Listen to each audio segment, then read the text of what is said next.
সুপ্রিয় শিক্ষার্থীবৃন্দরা, আজকে আবার হাজির হয়েছি তোমাদের সামনে নতুন একটি টপিক নিয়ে। সেটি হচ্ছে সার্চ ইঞ্জিন। ওয়েব ডিজাইনের যে বিভিন্ন টপিকগুলো ছিল ওয়েব ডিজাইনের ধারণায়, সেই টপিকগুলোর মধ্যে আর একটা পার্ট ছিল সার্চ ইঞ্জিন। এই সার্চ ইঞ্জিন, সার্চ মানে কি?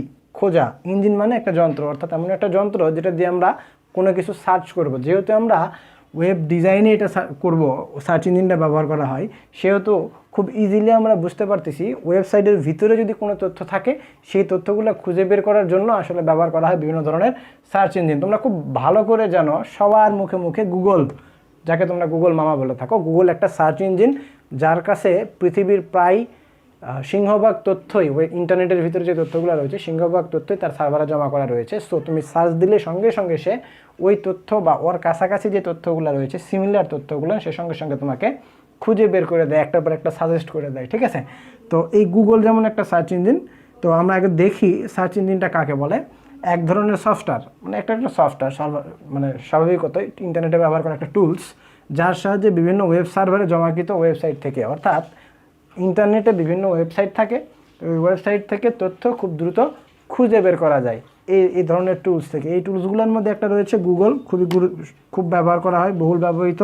এছাড়াও রয়েছে ইয়াহু, আর একটা সার্চ ইঞ্জিন তোমরা জানো, মাঝে মধ্যে বিং সার্চ ইঞ্জিনও তোমার কাছে বাই ডিফল্ট তোমার কম্পিউটারের সেটিংসে চলে আসে। সো তখন একটা প্রবলেম ফেস করতে হয়, শুরুর দিকে কম্পিউটার কিনে আমাদের ফেস করতে হয়েছে, তোমাদের হয়েছে কিনা জানি না। এএসকে আর একটা সার্চ ইঞ্জিন, MSN একটা সার্চ ইঞ্জিন, এবং খুবই গুরুত্বপূর্ণ, এবং এই সম্পর্কে তোমাদের মনে হয় সবার খুব বেশি ধারণা নাই, বাট একটু ডিপলি ধারণা। ডাক গো একটা ওয়েব সার্চ ইঞ্জিন। এই সার্চ ইঞ্জিন না কারা ব্যবহার করে জানো? যারা হ্যাকার, অর্থাৎ তোমার তথ্য তোমার কাছ থেকে সে ব্যক্তিগত তথ্যগুলো চুরি করতে চায়। তো এই ক্ষেত্রে ওরা এমন একটা সার্চ ইঞ্জিন ইউজ করে যে সার্চ ইঞ্জিনের কোনো লগিং তথ্যগুলান, ঠিক আছে, সেই তথ্যগুলান সে কোথায় থেকে সার্চ করলো বা কি কোনো ধরনের তথ্য সেখানে পাওয়া যায় না।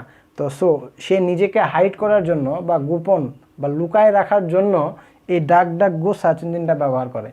ঠিক আছে? যারা হ্যাকার তারা এটা ব্যবহার করে। ঠিক একই রকম এখন সার্চ ইঞ্জিনে সার্চ করবা, তো সার্চ ইঞ্জিন তো একা একা করবে না, তাই না? কোনো না কোনো একটা ব্রাউজার দিয়ে সেই সার্চ ইঞ্জিনে যাইতে হবে। সেটা হইতে পারে ক্রোম, হইতে পারে মজিলা ফায়ারফক্স। তো যেটাই হোক, আমরা এই সার্চ ইঞ্জিন নিয়ে এখন কথা বলি। ওয়েব ব্রাউজার নিয়ে আমরা পরের টপিকে কথা বলবো।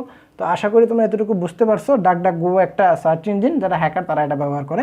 তো খুব ইজিলি বুঝে গেছো তোমরা যে ইন্টারনেটে একটা ব্যবহৃত একটা সফটওয়্যার বা টুলস, যেখানে ইন্টারনেটে সংরক্ষিত বিভিন্ন ওয়েবসাইটের ভিতরে যে তথ্যগুলো রয়েছে, সেই তথ্য খুব দ্রুত খুঁজে বের করার জন্য ব্যবহার করা হয়। ঠিক আছে? তো ঠিক আছে বন্ধুরা, এতটুকুই সার্চ ইঞ্জিন সম্পর্কে আজকে কথা ছিল। তো নেক্সট ভিডিওতে আমরা আলোচনা করব ওয়েব ব্রাউজার নিয়ে। ঠিক আছে? তো ঠিক আছে বন্ধুরা, ভালো থাকো, আল্লাহ হাফেজ।